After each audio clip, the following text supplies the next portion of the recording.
बल भीम महाहनुमंत निवारती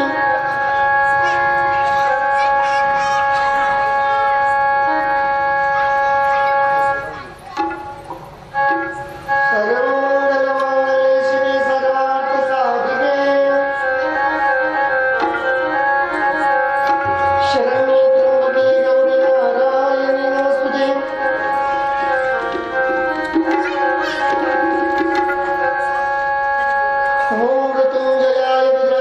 कंठाय शंभवे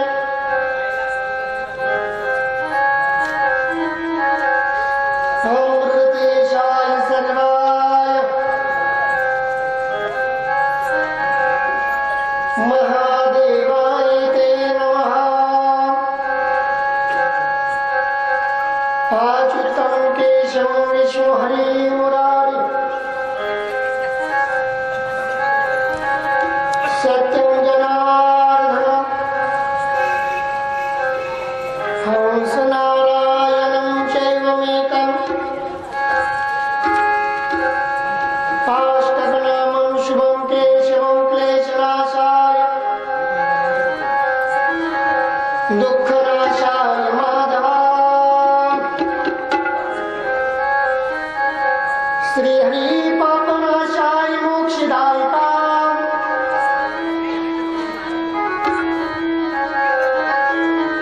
ध्यानमूलं गुरुरमूर्तिं पूजामूलं गुरुपाद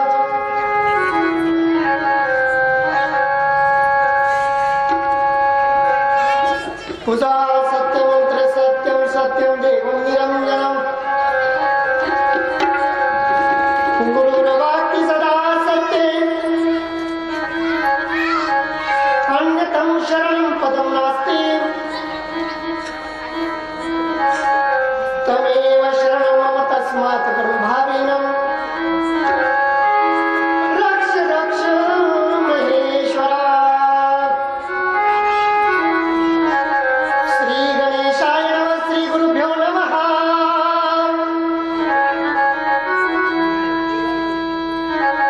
श्री पांडुरंगाय नमः श्री कुलदेवताय नमः हे मातृपितृभ्यो नमः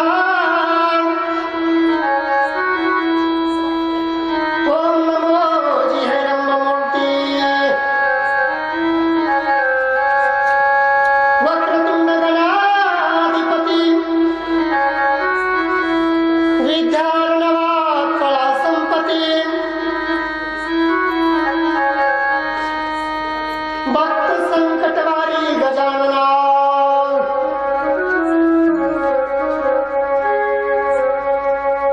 आता नमो माझ्या गुरुजी जो राहिलास गिरनार पर्वती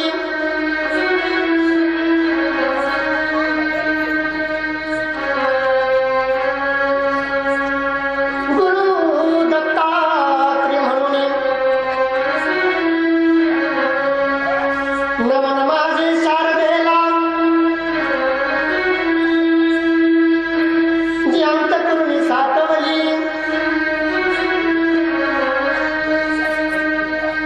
परितूर्णी श्रवण निरंजन निर्वकार परिभक्त शुंभंधनाधारम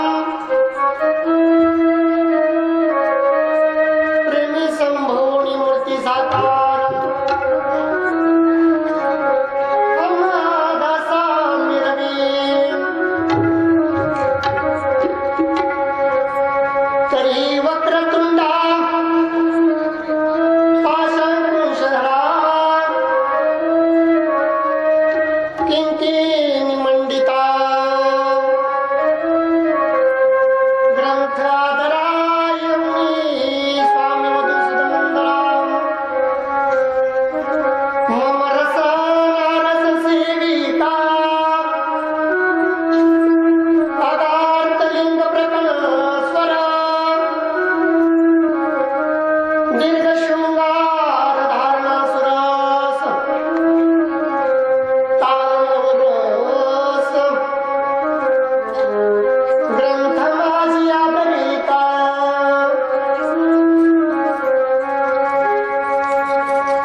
हरी सुरस्वर कमादुस सवे घेऊन वाहन हंस या संतांगणी मिरविजे जी मंगलदायक वांग भवानी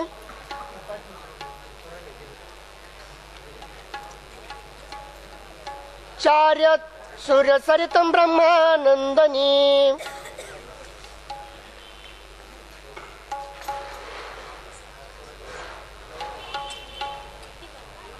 मी महाशक्ती हंस वाहिनी घेऊन येई जी महाराजा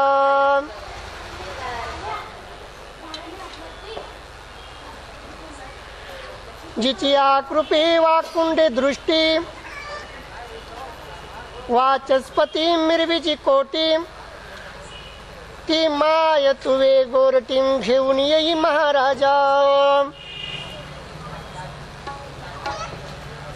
हे प्रभुत नारायणा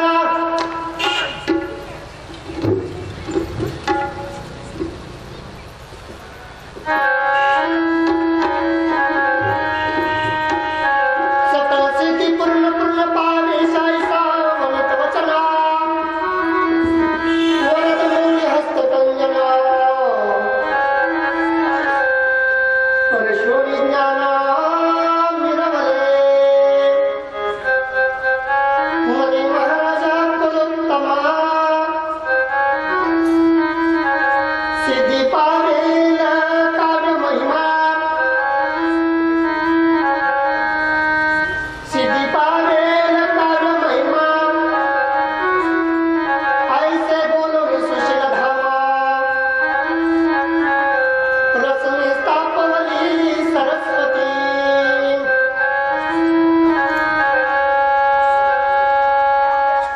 या उपरी नमित गुरुराज या उपरी नमित गुरुराज जो अज्ञानमती सविता विराजे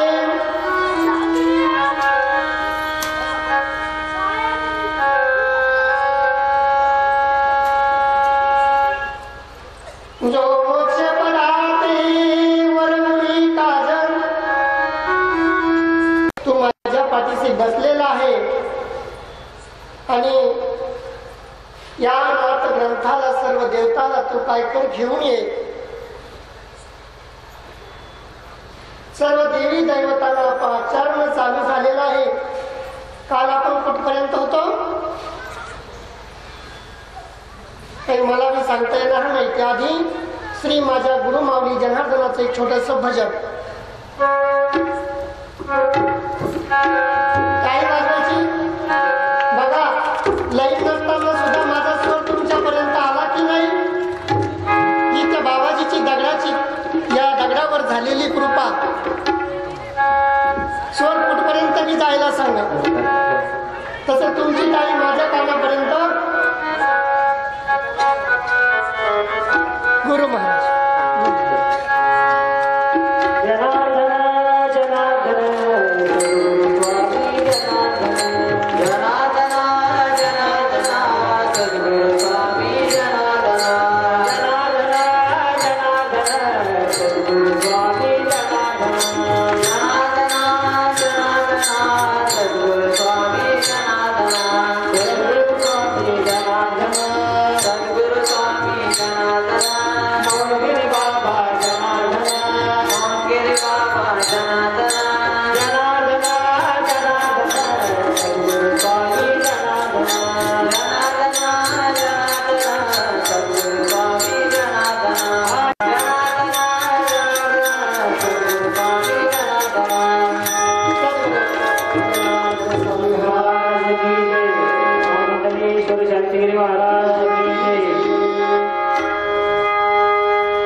काल आपण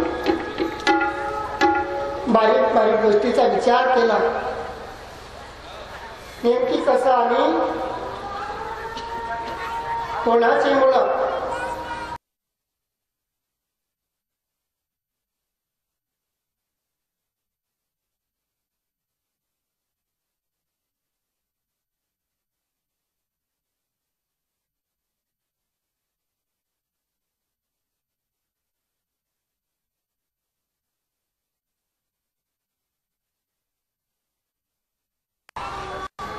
कुठून सुरुवात आहे?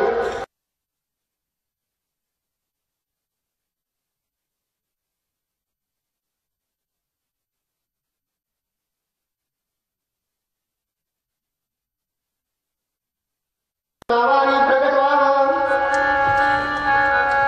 हरिनारायणाने, जो साक्षात सदाशिव आहे. या सदाशिवानं गोरक्ष नावाने जन्म घ्यायचा आहे. ज्यावेळेस मच्छितून उदरातून जन्म होईल, मच्छिंद्रनाथाला उपदेश होईल. मच्छिंद्रनाथ तीर्थ करत करत बंग बंग देशातून हेला पतंगावाला जाईल. आणि एका विप्र ब्राह्मणाच्या घरी विभूती देईल आणि ती विभूती म्हणे काय पुढे चालून होईल उखरड्यावर सांडल्या जाईल. आणि त्या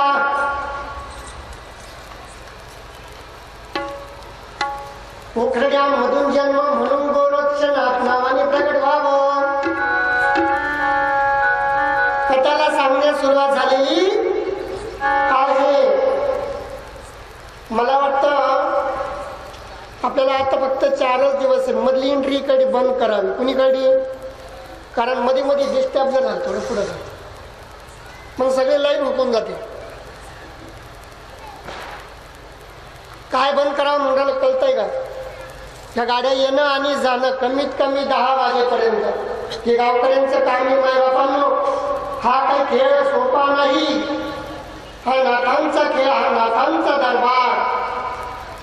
आणि या नाथांच्या दरबारामध्ये चालू कथेला काय नाही यावं, विघ्न यावं नाही म्हणून बार बार तुमच्या चरणी विनंती करून सांगतोय मायबापांनो, काही इकडून तिकडे काही 7च्या नंतर एंट्री बंद व्हावी कमीत कमी. आता फक्त आपले किती दिवस राहिले? जेवढं रसपान घेता येईल तेवढं घेऊन घ्यावं. मी कुठ्यावर सुद्धा दिवसभर सांगू लागलो. नाथ म्हणजे काही जगा वेगळं नाही हो मायबापांनो.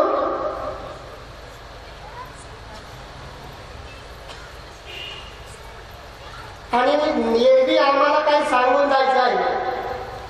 तुम्ही किती दावडं घातला तरी आम्ही सांगूनच जाणार.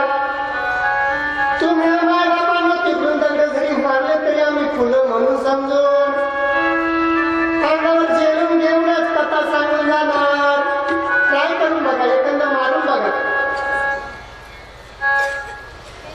कथेत विक्षेप नको, कारण ही नाथांचा दरबार. पुढे पुंडलिक कोण होईल, हनुमंत कोण होईल, पांडुरंग कोण आहे, ही सर्व कथा रामायण महाभारत नवे नवे तर गीता भागवत. बघा गीता भागवतम रामायणचम. लक्ष द्या, इकडे लक्ष द्या, नंतर बोला मायबापांनो. गीता भागवत आणि रामायण आणि तिसरा ग्रंथ जो म्हणा तर तो कोणता? नवनाथ नारायण. अशा 3 ग्रंथांनी बनला तो नवनाथ ग्रंथ.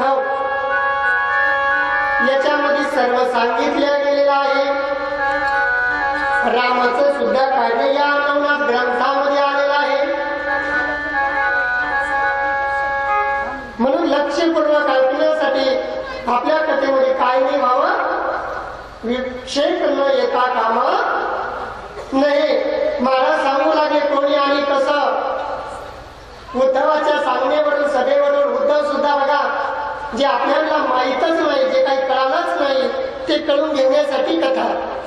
नाहीतर आपण श्रावण लागला आला सोमवार, हर हर महादेव गंगे, हर हर महादेव गंगे, हर हर महादेव गंगे, काशी विश्वनाथ गंगे, हर हर महादेव गंगे, काशी विश्वनाथ गंगे, हर हर महादेव गंगे,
आरोग्यम जितेंद्रियम. आता रविवार आला. याल कुठे जय मल्हार. जय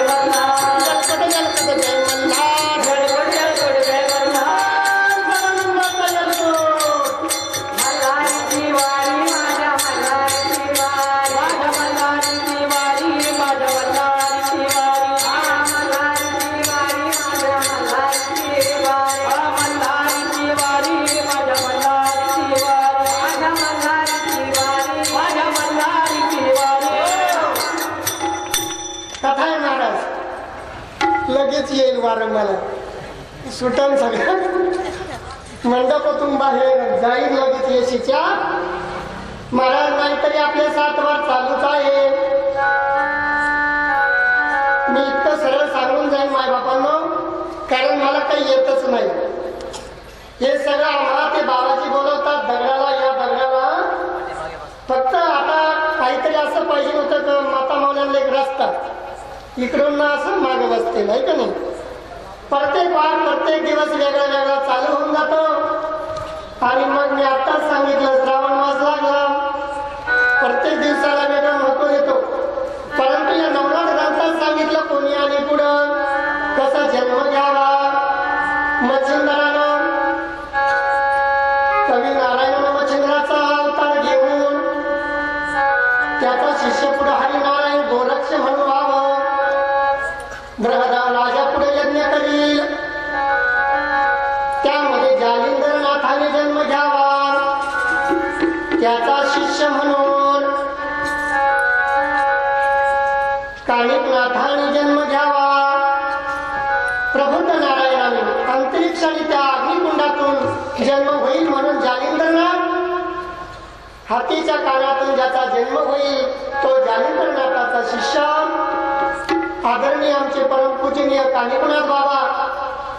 आणि रेवातिरीमध्ये रेवातिरीमध्ये जे वीर्य पडलं त्या वीर्यापासून म्हणे हा म्हटलं जातं बघा. मी कालच बोललो चंद्रकांत नानाला उकलारी का काय मला काही सगळ्यांचं नाव माहित नाही मायबापांना, नाहीतर म्हणा मी दोघा तिघांचंच नाव बाबा घेतात.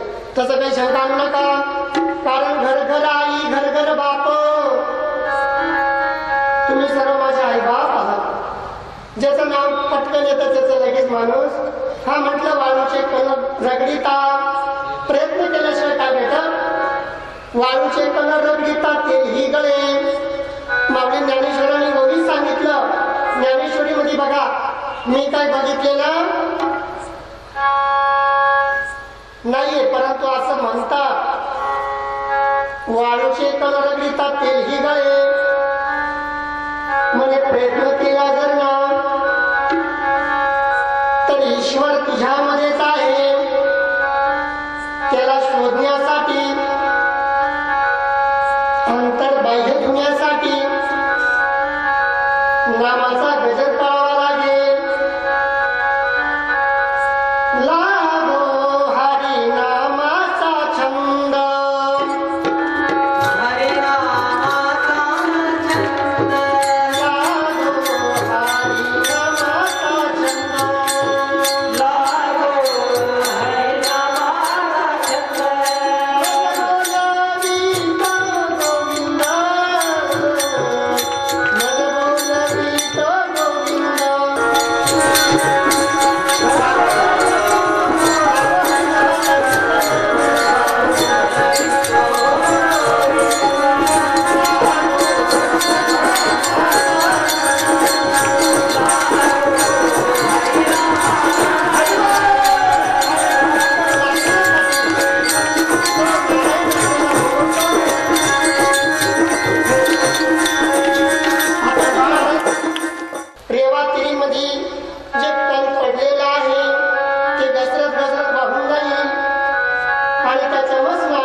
कृष्ण भगवान सांगत होते एकेकाला कोणी कसं आणि पुढं तर म्हणे त्या भरतरी नाथाला त्या भिक्षा पात्रातून उदरातून जन्माला येतील. पुढे आता काय बरंच येईल सांगेल मी त्यावेळेस आणि मग त्यामध्ये काय होईल म्हणे हा त्याचा हरण सांभाळ करील आणि भरतरी नावाने त्यांनी प्रगट व्हावं. पुढे गोरक्षनाथ जप तप करतील. खेळत असताना मातीचा चिखला हातामध्ये राहील. काय राहील आणि मग तिथं काय कोणा करभंजन नारायणानं अवतार कार्य सादर करावं.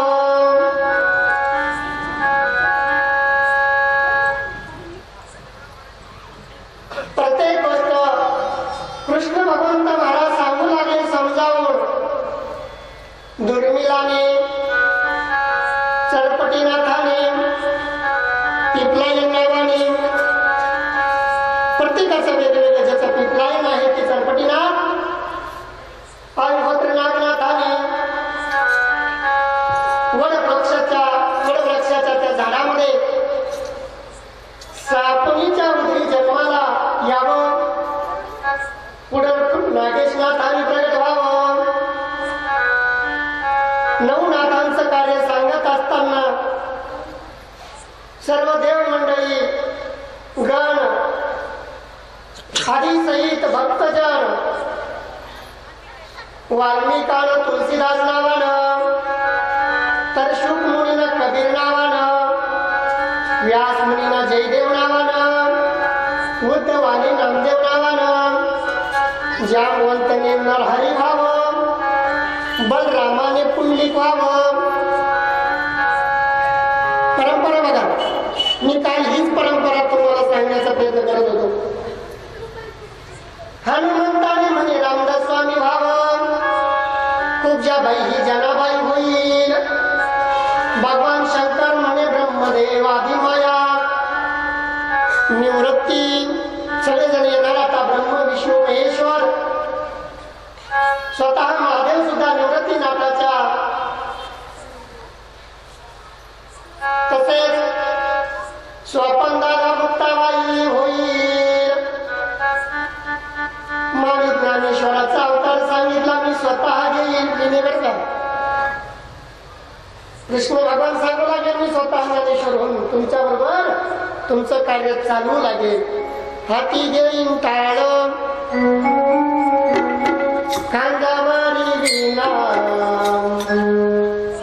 आता मज मारा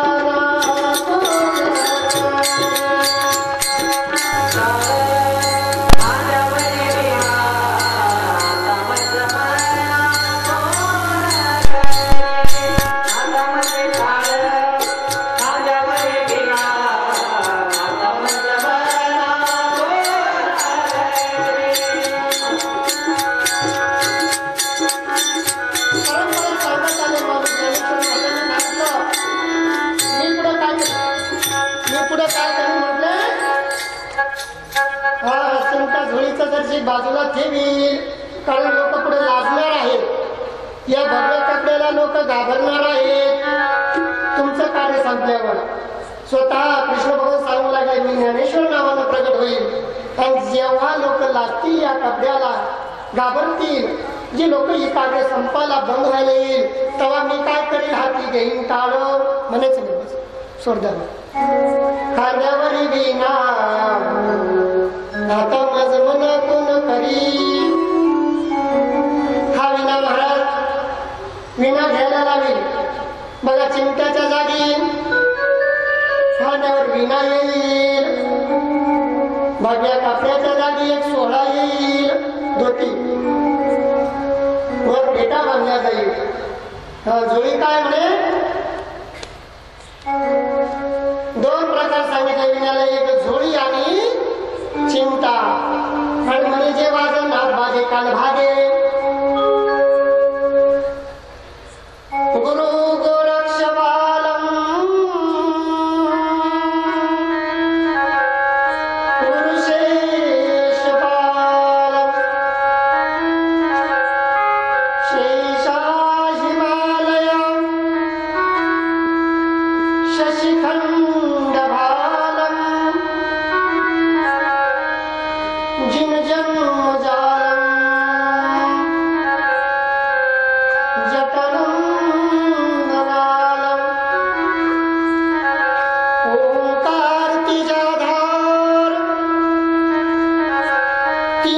जोग में जय जयकार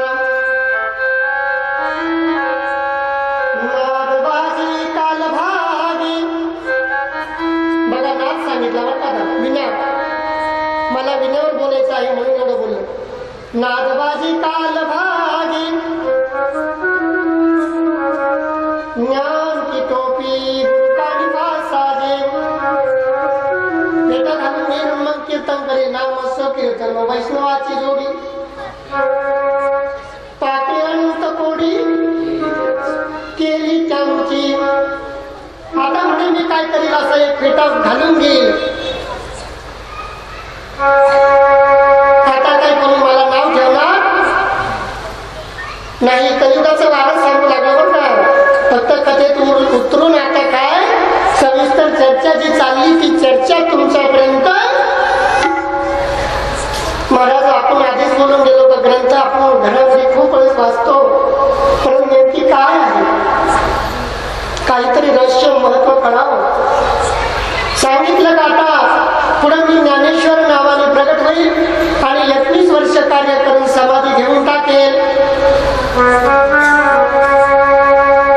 तर म्हणे सर्व कार्य सांगून चाललेलं आहे कुणाचे एक असाच भक्त तुकाराम होईल गावोगावी ती चर्चा करील संप्रदायाची चर्चा वाढवत जाईल विठोबा रखुमाई काही वाजवायची बरं का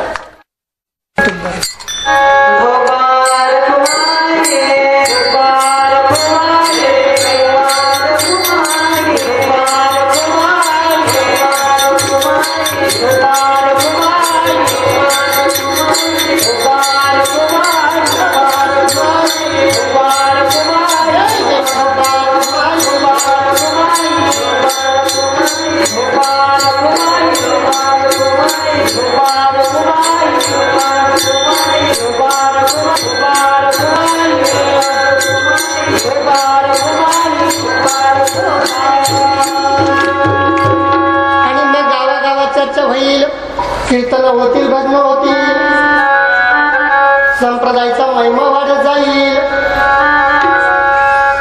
परंतु आणि किंतु आणू नका मनामध्ये ही नाथ संप्रदायाची परंपरा आहे एवढं कृष्ण भगवान बोलणे शांतपणे नवनारायण ऐकून घेतले आणि आता देवाला विचारलं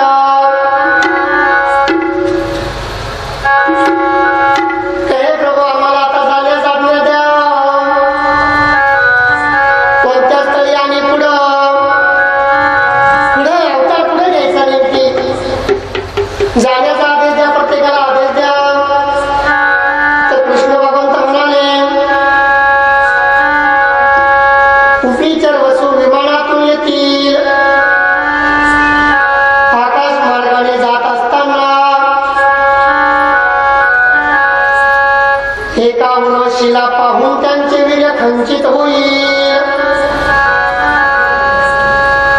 ते वीर्य दबाव राहून त्याचे 3 भाग झाले किती भाग झाले 3 भाग झाले त्यापैकी 2 भाग यमुना प्रवाहातील द्रोणामध्ये तर एक भाग पाण्यामध्ये पडला आहे तो भाग एक भोजन म्हणून मच्छीने बक्षिलेला आहे माशाने आणि त्या मच्छीच्या उद्री कमी नारायणाने अवतार घ्यावा यमुनाच्या तटावरमध्ये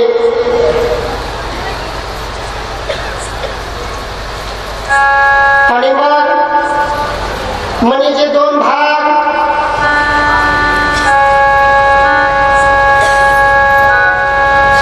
ज्यावेळेस मच्छलनाथांना सांगून झालं तर द्रोणाचा जन्म यापूर्वीच झालेला होता कारण प्रारंभ होण्या अगोदरच सर्व काही असतं ते काही आपलं बोलायचं नसतं ते देवाचं असतं सगळी प्रक्रिया आपली नाही देवाची आहे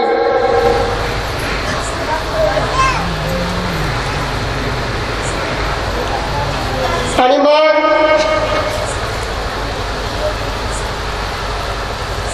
सांगून चाललेला आहे पुढे मच्छिंद्रनाथ म्हणे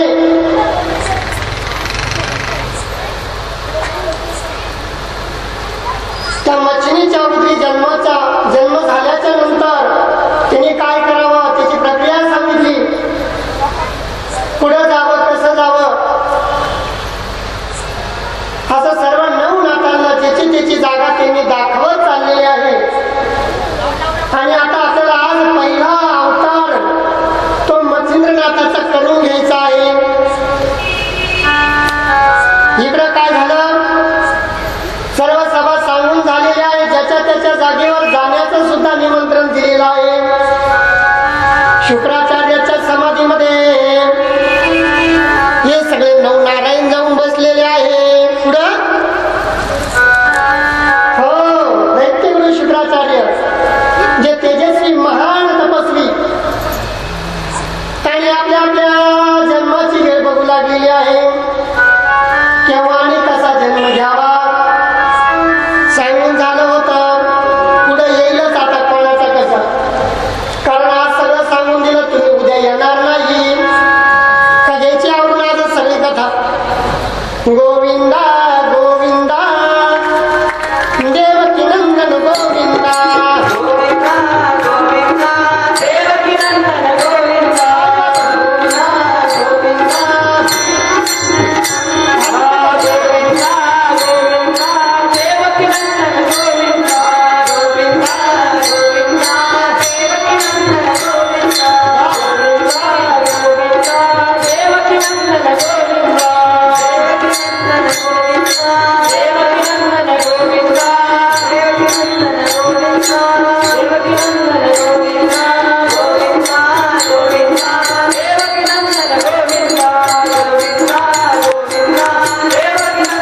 गोविंदा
ज्याच्या त्याच्या जन्माची वेळ बघू लागलेली आहे.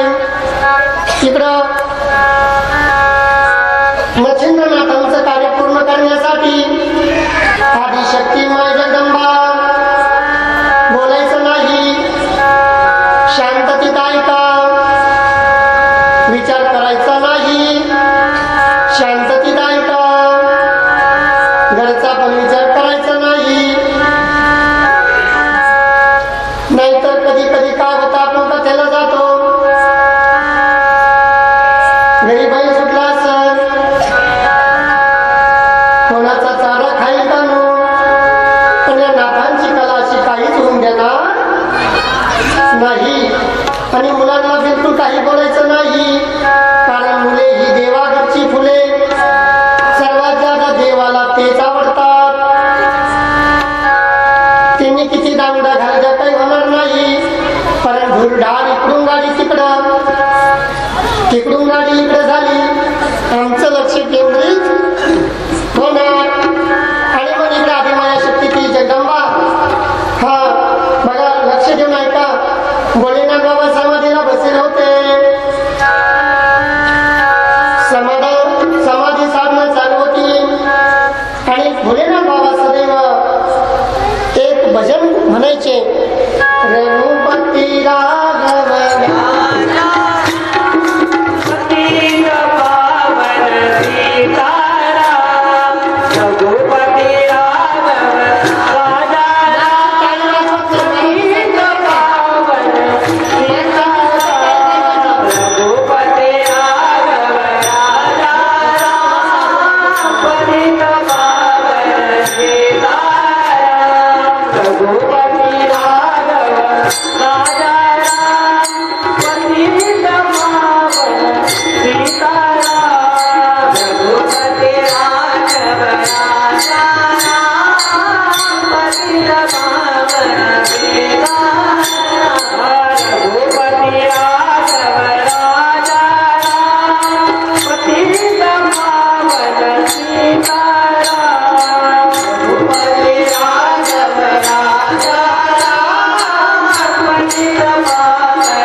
जय जय श्री राम भजन करी महादेव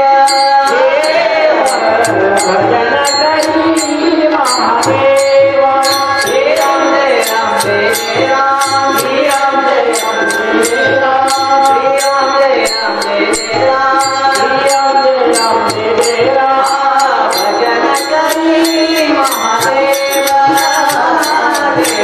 भजन करी महादेव देव भजन करी महादेव देव भजन करी महादेव राम पूजे सदा शिव राम पूजे सदा शिव भजन करी महादेव देव भजन करी महादेव भजन करी महादेव.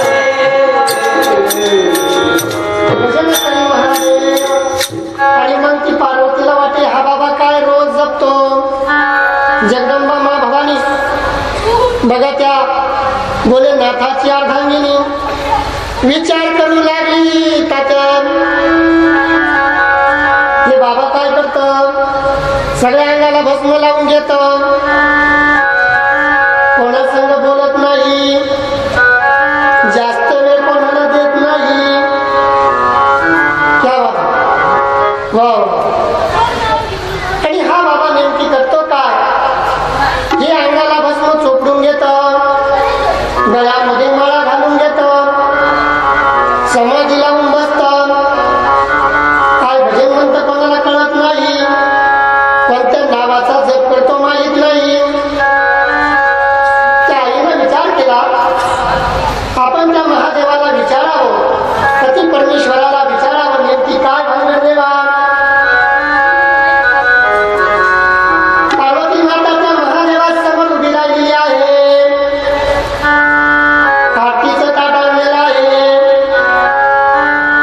पाण्याचा तांब्या भरून आणलेला आहे घडा आणि त्या महादेवाच्या चरणावर 2 थेंब पाणी टाकून आपल्या पदरांना कसून महादेवाची आरती ओवाळून झालेली आहे. आणि विनंती करू लागली हे भोळा शंकरा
बेलाच्या पानाची सगळं जर म्हणत बसलो आपण भजन करून येत नाही असं बी नाही बरं का, पण मला काही येत नाही हे बी तितकंच खरं बरं का. परंतु ती पार्वती माता विनंती करू लागली की महादेवा जागे व्हा आता, महादेवा जागे व्हा आता. आणि मग ती समाधी महादेवाची त्या जगदंबा भवानीनं काय केलं आता बोललेली आहे. हर हर महादेव, बोला सिद्धेश्वर भगवान की चांगला आवाज सिद्धेश्वरापर्यंत. कारण सौराष्ट्र सोमनाथ श्री शैल मल्लिकार्जुन पूजनीय महाकाल ओंकार मंगलेश्वरम प्रय्या वेदनाथच दाक्षिणीभिमा शंकरम सेतु बंदे रामेश नागे दारुकावने वाराणसी तु विशेष त्र्यंबक गौतम तटे हिमालय तु केदार कृष्ण शिवालये एकानि ज्योतिर्लिंगानि सायं सप्तजन्म पापस्मरणं विनश्यन्ति. आणि आता महादेव बाबा जागृत झालेले आहे. सर्वांनी जयघोष केला. बोला भोलेनाथ भगवान की जय. महादेवाने विचारलं आहे पार्वती मला समाधीतून उठवण्याचं कारण काय आहे ते सांग बघू. काय भानगड आहे? काही संकट तर नाही ना आपल्या प्रजेवर? आपल्या प्रजेवर काही कोणी दैत्य तर नाही आला ना? कारण दैत्य बी येत असतात अधून मधून. पार्वतीनं सांगितलं देवा तसं काही घडत नाही. आपली प्रजा सगळी सुख संपत्तीत आहे, सगळी सुख संपन्न पण आहे, सर्वांना पाहिजे ती मिळत आहे. सकाळी बी जेवण, संध्याकाळी बी जेवण, दुपार चहा, टायमर सगळं भेटत आहे आपल्या प्रजेला. एवढी सोय कोणाचीच नाही देवा. परंतु मला एक प्रश्न विचारायचा, तो म्हणजे असा हट्ट झाला त्या पार्वती मातेने त्या भगवंताजवळ, तुम्ही नेमकी काय करता डोळे मिटून? बघा गुरुमंत्र कधी सांगायचा नाही, गुरुचं रहस्य कोणाला सांगायचं नाही. जनार्दन बाबांची परंपरा सांगतो, 2 शब्द गुरुमंत्रामध्ये सांगितलं तर म्हणजे राणी डा, सांगितलं तर काय होतं राणी शेवट डा मधलं तुम्ही जोडून घ्या. ऐकून तर ते भोलेनाथ बाबा काही सांगे ना, तर पार्वतीला काही सांगे ना नेमकी कशाचा जप करतो. परंतु पत्नी हट्ट म्हणजे स्त्री हट्ट म्हणजेच बाल हट्ट, पुरत हट्ट हा कोणाला सुटला नाही, पुरवावाच लागतो. एखाद्या बाळाने जर हट्ट झाला त्या बाळाचं काय करावं लागतं? नका का नसाना त्या आई बापाच्या खिशामध्ये एखाद्या बाळानं जर एखादी वस्तू मागितली त्याला द्यावाच लागते. जरी त्या वडिलाच्या खिशात 2 रुपये नसतील तर 4 आण्याची का होईना घेऊन द्यावा लागती. आणि जर म्हणे पत्नीला सोबत नेलं बाजारमध्ये, त्या माता मामीला जर साडी पसंत पडली तर त्या मालकाला काय करावं लागतं? घेऊन द्यावा लागती. 100ची का होईना. आता नाही राहिला तो काल 100 वाला, पहिले होता, आता आहे. कारण मला ज्यादा बोलता येणार नाही, कथा मी खूप सांगेन तुम्हाला, बाजूचं पण सांगत जाईल. परंतु आपण कथामध्ये आता उतरलेला आहे आणि सांगितलं बाल हट्ट, स्त्री हट्ट आणि पुरत हट्ट. म्हातारा माणूस झालं त्यांनी जर हट्ट धरला ह्या मुलात नाही राहायचं, त्याच मुलात राहायचं. हे मुलगा किती का जेवला विना, पण ते म्हणतं मी मला त्याच्यात नाही जायला घेण्याला काही समजत नाही. पण ते पुन्हा पाहुणे लगेच काय म्हणणार, माझ्या मुलगा ते ऐकतच नाही. खूप सांगा वाटतं, मी खूप सांगेन, वेगळं पण सांगेन, थोडं जरी तुम्ही पण असाल, पण हसण्यात मजा नाही. पार्वतीचा आणि भगवंताचा तुम्हाला संवाद शॉर्टकट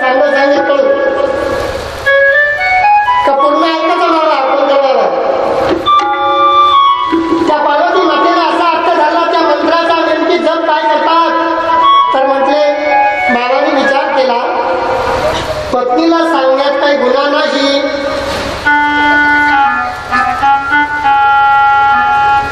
परंतु याला एकांत आणि निवांत असावं.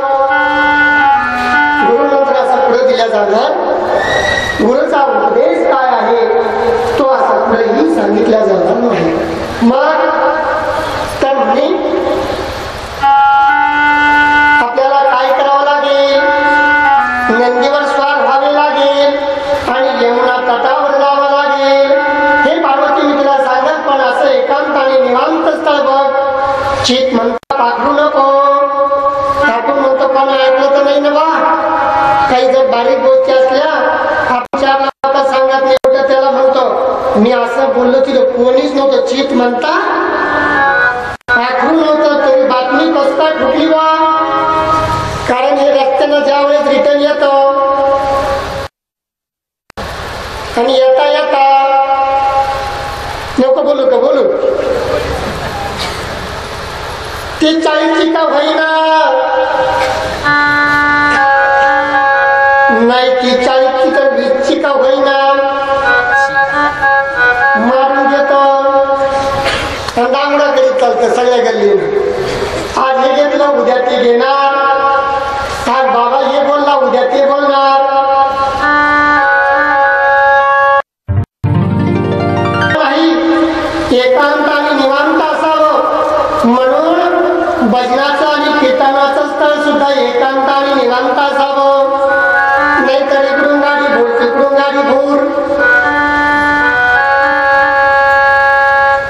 मला काही असं जास्त तुमच्यावर काही बोलायचं, पण हे एकांत आणि निवांत जंगलमय मंगल असावं. त्या ठिकाणी कुठलाही आवाज नसतो.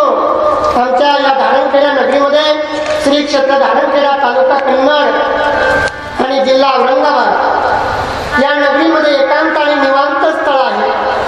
आणि त्या स्थळावर ज्या वेळेस कथा भागवत पुराण काय जे असेल ते चालतं, तर त्या ठिकाणी ना रोड नसतो, ना गावगी नाही, जवळ गावगी नाही, 2-2 किलोमीटर कोणाचा सहवास नाही.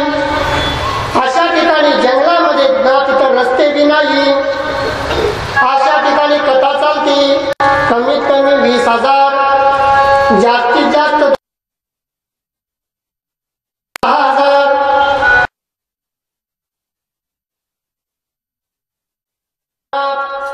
मायबापांना नवनाथ ग्रंथ पूर्ण होऊ शकत नाही. कारण नवनाथ कथा कशाला म्हणतात ते जाणून घ्या. नवनाथ भक्तिसार कशाला म्हणतात हे जाणून घ्या. घरामध्ये 1.25 महिना चालतो तो नवनाथ भक्तिसार. एका गोळीचं विश्लेषण करून ऐकण्यास म्हणतात भक्तीचा सार. कथा म्हणजे नवनाथांनी केलेलं कार्य. आता यांनी कसे कसे कार्य केले सांगणं एवढं सोपं बी नाही, परंतु आम्हा ते बोलविती जागविती म्हणून बोलू शकतो. आम्हा ती जागविती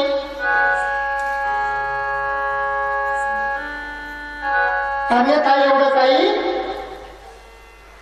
नाहीतर बऱ्याचदा असं होतं, बऱ्याच जणांच्या मनात जरी विचारायला असं तर सांगा म्हणजे आपण शॉर्टकट न पडूया. परंतु कथा एवढं सोपं नाही, उपयोग बी मग नाही. आता बघा त्या दत्ताच्या मनात काय झालं, हे बद्रिकाश्रमाला चक्कर मारून यावं. आपण म्हणतो ना पाहुणे गेल्याने चला आपला गहू पाहू. आमच्याकडे म्हणतात आपला अद्रक पाहू, तुमच्याकडे आहे की नाही अद्रक.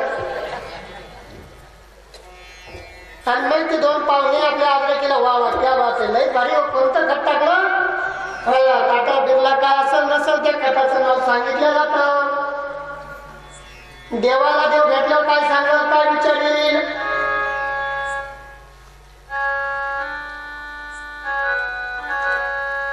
आणि मग हे 2 जण फिरत असताना त्यांनी एक नन्हसं बाळ बघितलं 12 वर्षाचं. 12 पहिले 5 किती झाले, 12 5 किती झाले, 17. हे 17 वर्षाचं बाळ अंगावर काही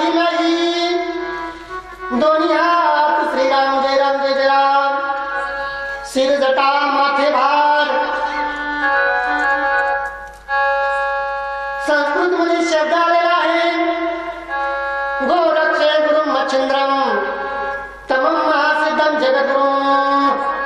संस्कृत मध्ये तमम महासिद्धम जगद्गुरु, अख्ख्या जगाचा गुरु आणि त्या गुरुचे हे गुरु.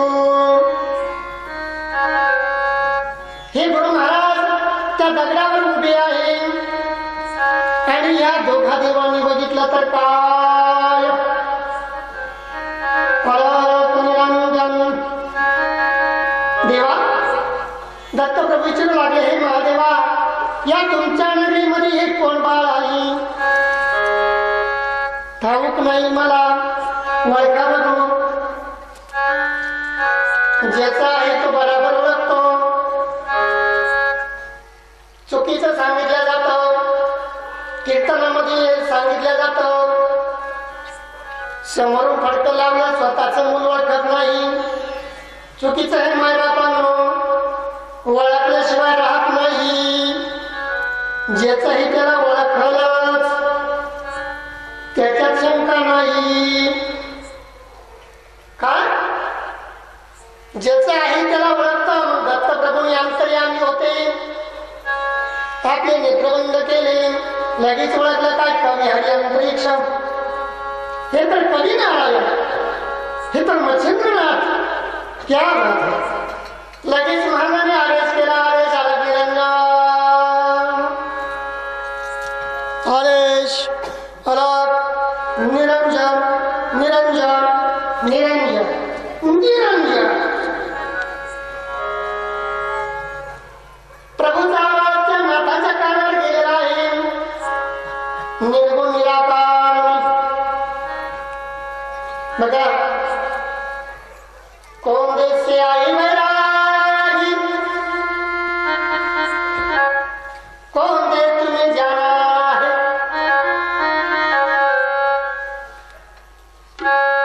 पानी से तुम पैदा हुए, काय में तुम्हें समाना है. प्रश्न केला, हे मच्छिंद्रनाथ, तू ताप करतो कशासाठी करतो, कशासाठी करतो? तू कुठून आला, कसा आला आणि हे जग तर कशासाठी चाललं? तर त्यावेळेस काय अपेक्षित उत्तर होतं त्या दत्ताला? त्या दत्ताला एकच अपेक्षित उत्तर होतं, ते काय? निर्गुण से हम पैदा हुए, निर्गुण में हमें समाना है. दक्षिण दिशा से आई वैरागी, उत्तर दिशे में जाना है. क्या प्रसन्न झाले दत्तात्रय प्रभू त्या बालकावर, त्या मच्छिंद्रनाथावर लगेच प्रेमाचं आलिंगन दिलं. क्या बात है. वा, म्हणून मी म्हटलं हातून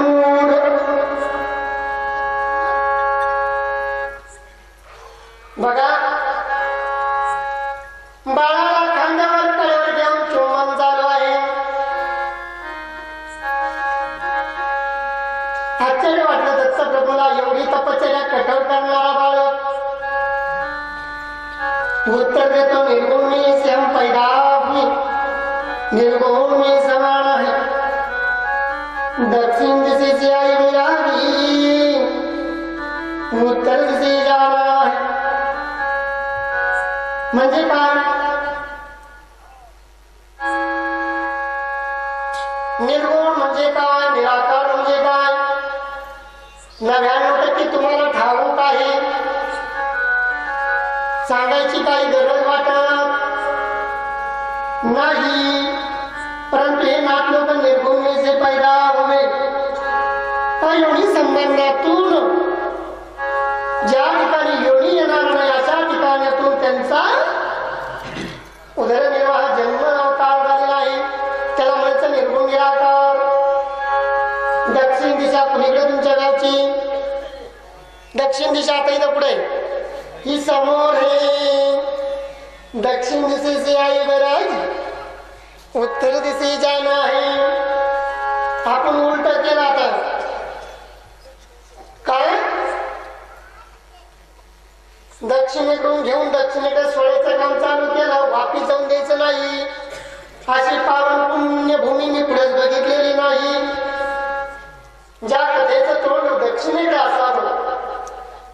कायम इथंच सप्ताह भरतोय ना तुमचा. अतिउत्तम जागा बदलायची नाही. परंतु जागा जर पुरली नाही तर बाहेर लांब कुठंतरी घ्यायला अडकली. तो पुढचा प्रश्न. पण छोटा मोठा कार्यक्रम या जागेवर या सिद्धेश्वराच्या समोर व्हावा. कारण जे दक्षिणेकडून येणारे संन्याशांची जी कथा आहे ती परत तुमचं उत्तरेकडे तोंड आहे तुम्हाला सोडायची आहे. नमो नारायण. वा वा क्या बात आहे. पावन पुण्यभूमी. इसे काहीतरी जागोजागीचा महिमा. सद्गुरु उतरले राम. महिमा असतो प्रत्येक गावाचा, प्रत्येक जागेचा. तर आता महाराज त्या मचननाथाला दीक्षा देण्यासाठी गुरु मंत्र द्यायचा होता. एक भगवी शाल आणलेली होती. मंत्र देणं चालू झालेलं आहे. गुरु कसा असावा. बाळाला मांडीवर घेणारा असावा तो बाळाच्या मांडीवर बसणारा असावा. गुरु करावा बळकट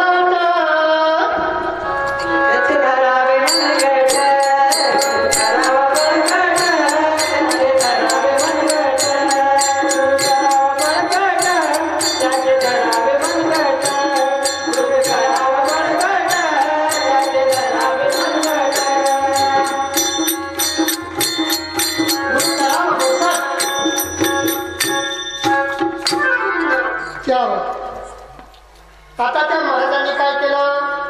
स्वतःच वस्त्र काढलं. त्या मच्छिंद्रनाथाला मांडीवर घेतलं. त्याच्यावर वस्त्राचा अलंकार दिलेला आहे आणि मंत्र देणं चालू झालं.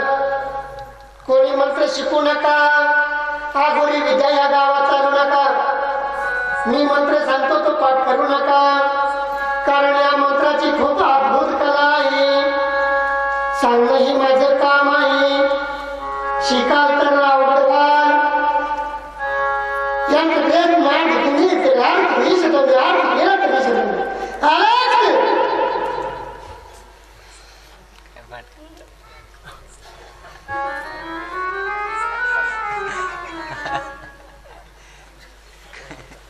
मंत्र काय होता.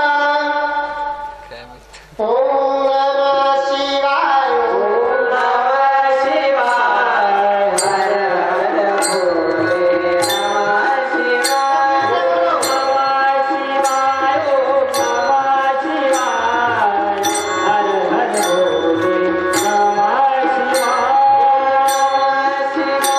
ओम नमः शिवाय. हर हर भोले नमः शिवाय. ओम नमः शिवाय.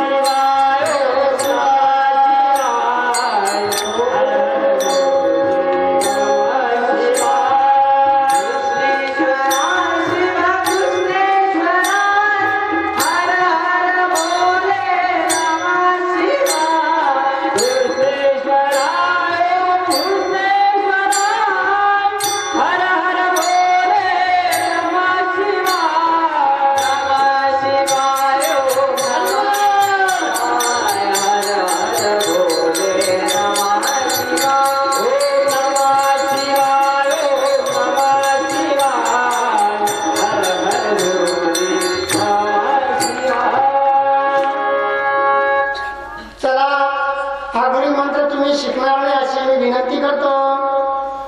मी जो बोलला मंत्र पहिल्यांचू तो शाबरी मधला गुरी मंत्र का शाबरी मंत्र. इथं आगुरीचं काही काम नाही. इथं शाबरीचं काम आहे. ओम गुरुवे नमः. ओम बुधाय नमः. शुक्राय नमः. ओम बृहस्पतये नमः. बघा शाब्दिक कवच मध्ये काय आहे. ओम शैनेश्वराय नमः, ओम राहवे नमः, ओम केतवाय नमः. संस्कृत मध्ये बघा ब्रह्मा मुरारी त्रिपुरांतकारी बाणू शशी भूमी सुत बुधश्च गुरु शुक्र शनी राहू केतवे सर्व ग्रहांना शांती करतो भवंतु. अशा प्रकारे आता जर सांगणं चालू झालं कोणाकोणाला मंत्र दिला सांगा पाहू. कोणाकोणाला आता मंत्र दिला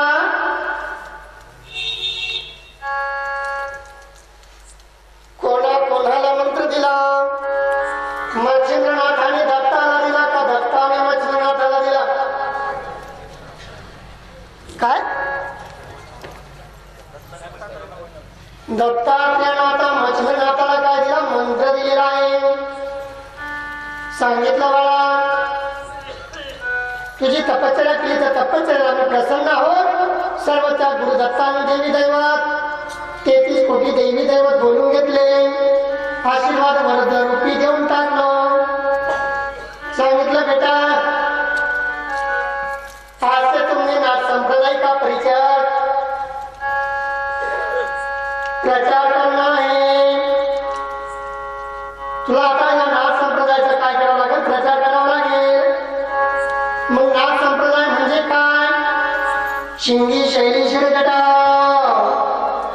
जोली बलवाबे. आता साधना देणं चालू केलं. शिंगी दिली महाराज याला शिंगी म्हणावं. याच्यातून आवाज येतो. तो आवाज त्या मंदिरासमोर त्या आई समोर जिथं भिक्षा मागल त्या घरासमोर वाजावं लागतं. अलग निरंजनचा जयघोष दिला. कोणाला नाथ संप्रदाय स्थापना झाली पहिला खांब उभा झालेला आहे. आणि तो खांब नुसता खांबच नव्हे तर नरसिंह अवतारासारखं नारायण फक्त कथा सांगायला सुद्धा नारायण आहे. पाठीमाग समोर बी नाव नारायण आहे. आणि ऐकणारे श्रोते गुणीजन मंडळीजन तुम्ही सुद्धा नारायण आहे. कारण प्रत्येक आत्म्यामध्ये देव आत्मा तो परमात्माच बसलेला. श्रीमन्नारायण नारायण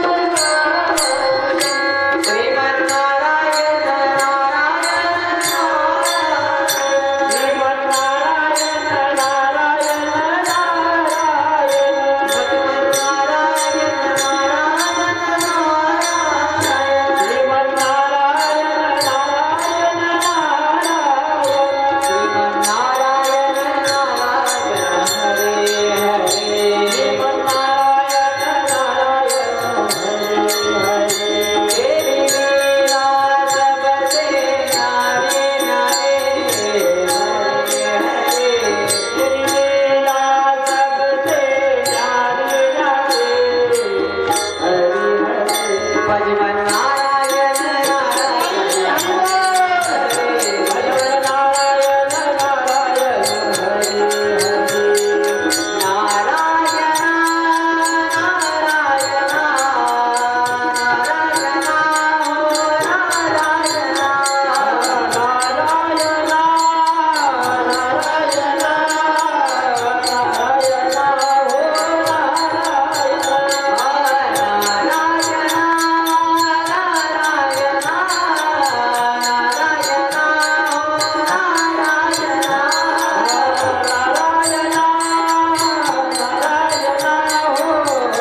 सांगितलं बाळा फिरत फिरत तू काय कर आता पुढे शाब्दिक कवित्व कर. मग मी काय सांगत होतोस त्या नाथ संप्रदायाची परंपरा सुरुवात होत असताना शिंगी शैली शिरजटा